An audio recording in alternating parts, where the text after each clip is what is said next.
Oi, Ismael. Agora, em mais um episódio do nosso podcast Caminhos da Terapia, para pensar um tema muito importante que vem tomando conta aí nos últimos anos, né, do campo da atuação profissional da psicologia, que são as neurociências e a avaliação psicológica.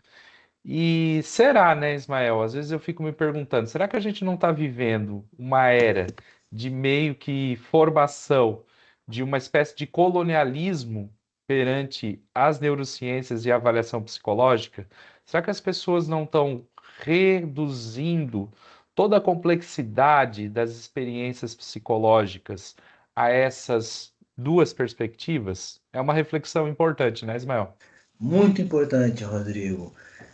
Por um lado, a gente tem a própria psicologia, né, cada vez mais aderindo a essa necessidade de demarcar, de diagnosticar, não é?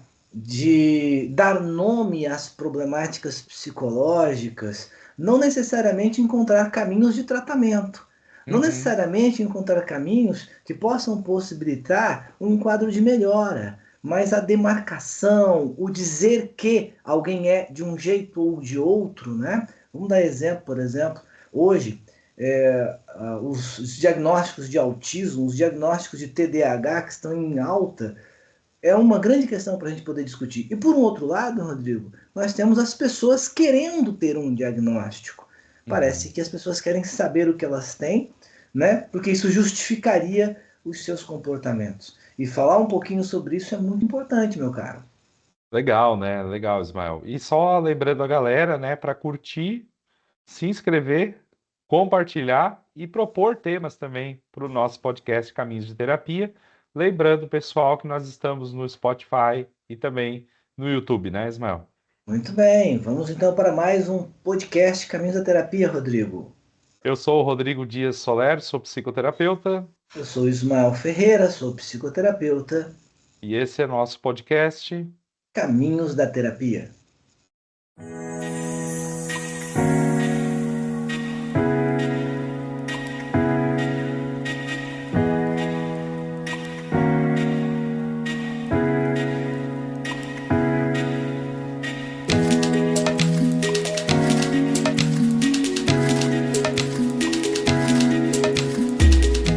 Rodrigo, sobre os diagnósticos, as avaliações psicológicas, nós já temos aí algum tempo de caminhada dentro da profissão, né? Como terapeutas, como professores.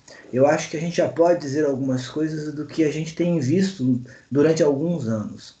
E eu particularmente tenho visto uma tendência muito alta, né? Uma tendência crescente, cada vez mais de diagnosticar, né? De você dar nome às coisas. E na psicoterapia, ou melhor, não necessariamente na psicoterapia, porque a psicoterapia, a terapia em si, muitas vezes, principalmente essas de base mais humanista, existencial, fenomenológica, não trabalha muito nesse viés, né, do diagnóstico, a não ser que seja um diagnóstico para o tratamento. Bom, Uhum. mas, no geral, o que eu vejo é que tanto estudantes, professores, profissionais, eles parecem que estão cada vez mais se rendendo a uma necessidade de rotular, de demarcar de um jeito em que se diga: esse é autista, esse tem depressão, esse é alguém com TDAH. E aí vem os exames, os testes. E você, como um estudioso de Foucault, sabe muito bem sobre isso, né? De uma sociedade que quer enquadrar as pessoas como viáveis, não viáveis. E nós vemos muito isso na psicologia, e isso me assusta um pouco. Muito legal esse tema, né, Ismael? Porque a gente está vivendo uma sociedade onde eu costumo dizer que é uma sociedade da normalização. E nós estamos normalizando tanto o diagnóstico quanto o uso dessas ferramentas, sobretudo a partir do desenvolvimento das tecnologias, que são próprias do campo das neurociências, né? Então, talvez, né, a gente tenha que pensar criticamente se nós estamos banalizando os efeitos e as contribuições que as neurociências trazem a partir dessa dinâmica, né? Veja, faz 20, 30, 40 anos que nós estamos produzindo mapeamento cerebral. Será que nós já conseguimos realmente descobrir toda a potencialidade? Acho meio difícil. Eu acho que a gente precisa olhar um pouco para esse lugar, porque me parece que virou uma espécie de corrida do ouro, né? Onde as pessoas que falam mais sobre esse lugar, sobre esse discurso, tendem a se destacar dentro desse cenário, o que acaba perdendo de vista todo o grau de complexidade da psicologia, né, Ismael? Pois é, e quando você fala de neurociência, né, Rodrigo, a questão que eu acho que é bem central para nós também podermos discutir é que tudo fica reduzido, né, a Uhum, essa compreensão neuroquímica, biológica, e que parece que um sujeito que está ali sendo analisado para que se gere sobre ele um diagnóstico, uma avaliação, ele não tem uma história, ele não tem um mundo no qual ele vive, ele não tem dilemas com a vida os quais ele enfrenta, não é? É um recorte muitas vezes como se tudo sobre ele fosse a compreensão do seu cérebro. uhum. Exatamente, exatamente. Eu lembrei de uma série que tem na Netflix, eu acho que se chama Breaking Bad, né? É bem interessante essa série, porque fala exatamente desse poder da química, né? Ou o poder neuroquímico que existe no mundo de hoje, né? Onde as pessoas regulam as suas emoções, as suas experiências a partir da administração farmacológica. E como a psicologia ela não tem, né, essa função farmacológica, para onde que ela vai? Ela vai muitas vezes para os diagnósticos e para a aplicação de testes, né? E isso acaba gerando uma dependência muito forte, né, do trabalho do psicólogo, que antes era visto como um trabalho de mais complexidade, um trabalho clínico apurado, né? E esse profissional passa a ser alguém que simplesmente vai atestar e validar uma determinada condição, né?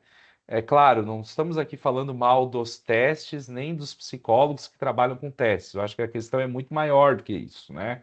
Mas é se perceber nesse lugar e entender quão dependentes dessas ferramentas nós estamos para fechar o enquadre de um trabalho ligado ao campo, por exemplo, da avaliação psicológica, né, Ismael?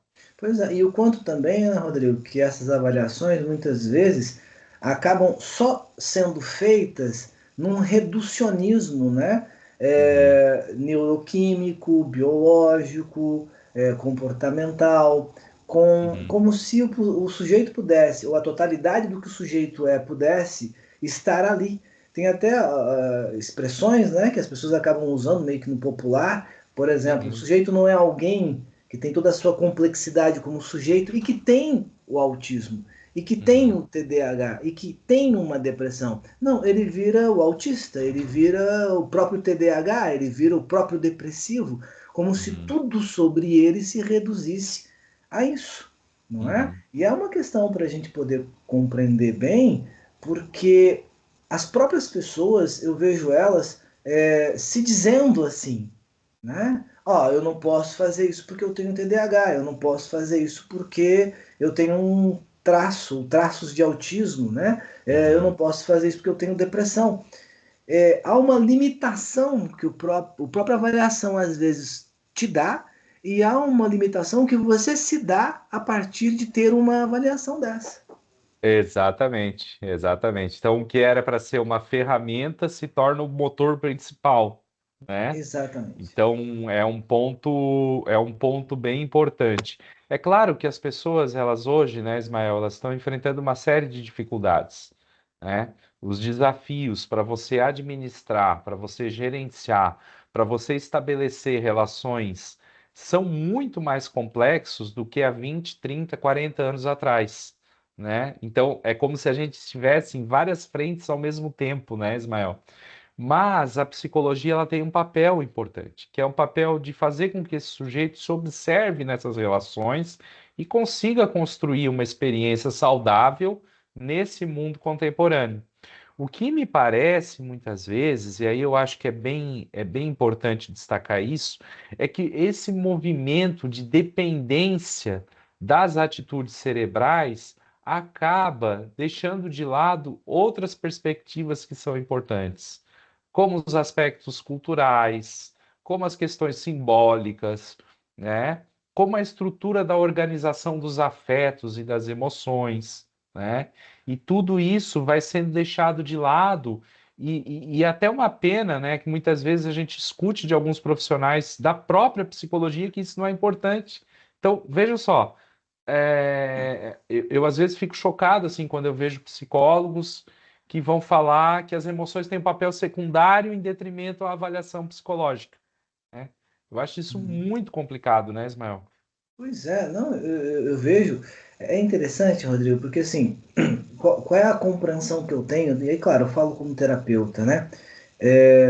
Já fiz algumas avaliações, já apliquei alguns testes em alguns momentos, Uhum. mas eu consigo ter a noção de que quando você faz um processo terapêutico com alguém, a tua capacidade de compreensão sobre aquela pessoa é muito maior do que o que um teste pode dar sobre Legal. aquela pessoa.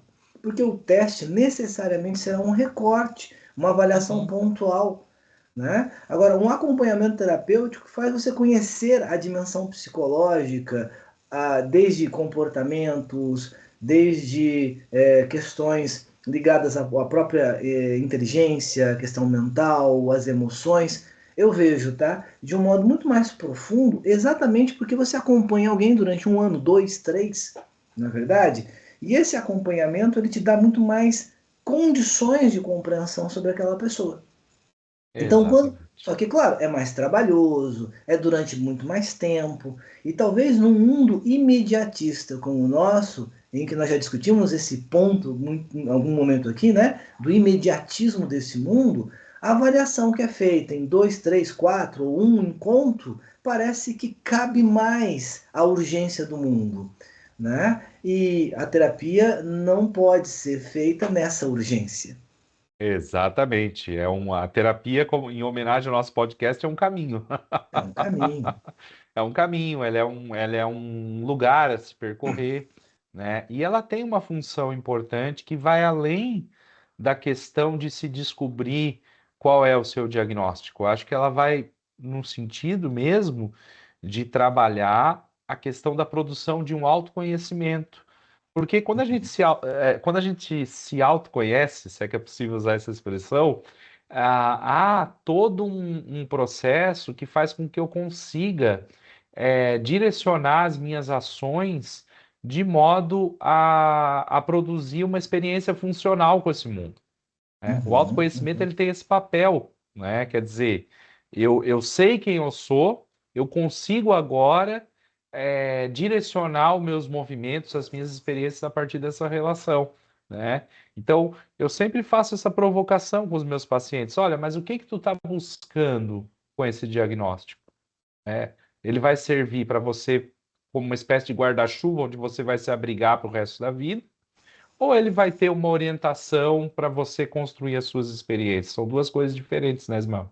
Pois é. Eu acho que a avaliação, os testes, eles podem ser uma boa ferramenta como aquilo que identifica alguma problemática para que seja trabalhado, não é? Uhum, O que eu acho que é ruim nessas avaliações é quando elas tentam reduzir o sujeito àquilo. uhum, Porque você consegue demarcar numa avaliação certas características e certos aspectos, né, daquela personalidade. Você não consegue jamais fazer uma demarcação mais complexa, como se o teste, a testagem, uma avaliação, ela fosse capaz de demarcar toda a personalidade daquele sujeito, ou toda a problemática psicológica uhum. dele, né? Ela precisa encarar o fato de que ela é um recorte. Ela pode servir, ela é importante, Mas quando ela vira a única forma de demarcação e em cima dela nada mais se pode dizer a não ser um tratamento sobre aquilo que foi demarcado, aí a gente começa a estar num campo que eu não vejo como muito bom, porque muito do sujeito se perde aí. Exatamente. Esse grau de complexidade vai sendo deixado de lado, né? Exatamente. Esse grau de complexidade que vai sendo deixado de lado num contexto onde as pessoas se encontram, né? Onde elas estão hoje, nos dias de hoje, né, Ismael? E eu acho que o grande desafio é justamente perceber essa dinâmica, né? É importante reconhecer o papel das neurociências? Elas trazem fundamentos, trazem questões. A avaliação psicológica, ela é relevante para a sociedade como uma técnica, como um dispositivo da psicologia? Sim, mas a gente não pode perder o grau de complexidade aí do nosso ser humano, né, Ismael? Pois é, o grau de complexidade que, exatamente pela própria complexidade, ele vai ser compreendido num processo mais amplo. Então, o lugar da terapia, Rodrigo, é um lugar que precisa ser compreendido, precisa ser demarcado, né? Como um lugar de uma possibilidade mais ampla de compreensão das pessoas do que as avaliações psicológicas. As avaliações psicológicas, elas cumprem um papel. Elas demarcam, sim, né, alguns traços, alguns comportamentos, algumas questões problemáticas psicológicas que podem ser tratadas. Até acho que essas avaliações elas podem servir de recurso para que na terapia se possa trabalhar essas questões, não é? Mas quando tudo se reduz, e essa é uma tendência que eu vejo, a uma avaliação neuropsicológica, a uma avaliação psicológica, e em cima disso, um tratamento medicamentoso, e nada mais se pode colocar sobre esse sujeito além disso, como se isso fosse o melhor caminho, né? Aí eu já começo a entender que isso tem um grande equívoco.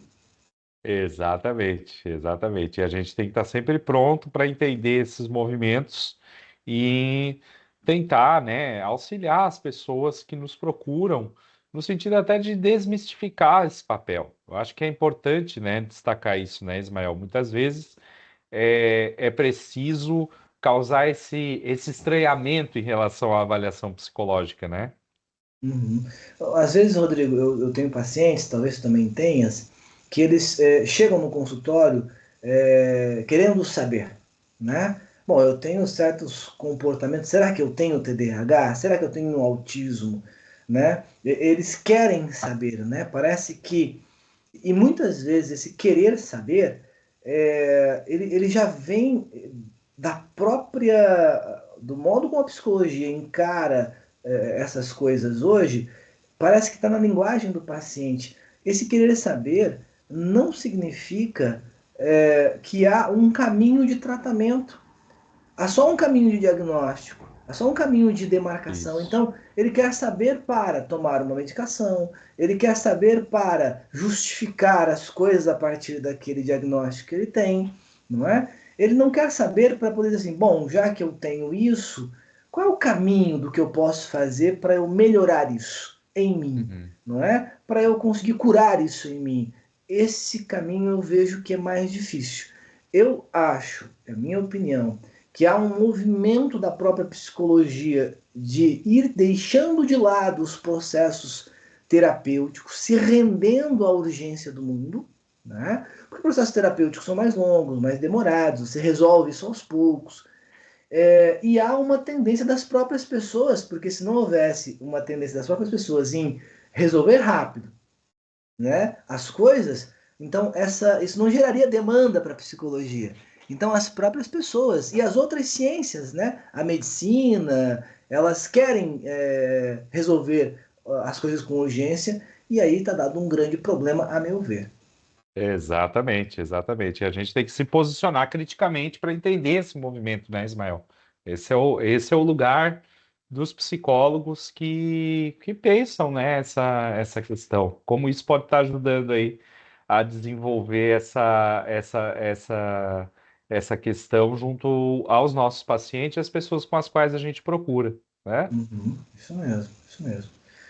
Bom, são algumas reflexões importantes aí, né, Rodrigo, para a gente poder responder, né, a algumas pessoas que sempre nos perguntam sobre diagnósticos, avaliações. Ainda faremos outros podcasts explorando melhor alguns desses temas, né? Exatamente, Acho bem exatamente. interessante que a gente faça em algum momento algum episódio sobre TDAH, sobre autismo, Uhum, né, uhum. para que as pessoas possam entender melhor qual é a nossa perspectiva sobre isso. Legal, bacana, bacana. E lembrando para a galera, né, curtir, compartilhar e se inscrever também, né? Muito bem. Estamos no Spotify e no YouTube. Legal, bacana. Grande abraço, Rodrigo. Até o nosso próximo episódio do Caminhos da Terapia. Um grande abraço, pessoal. Valeu.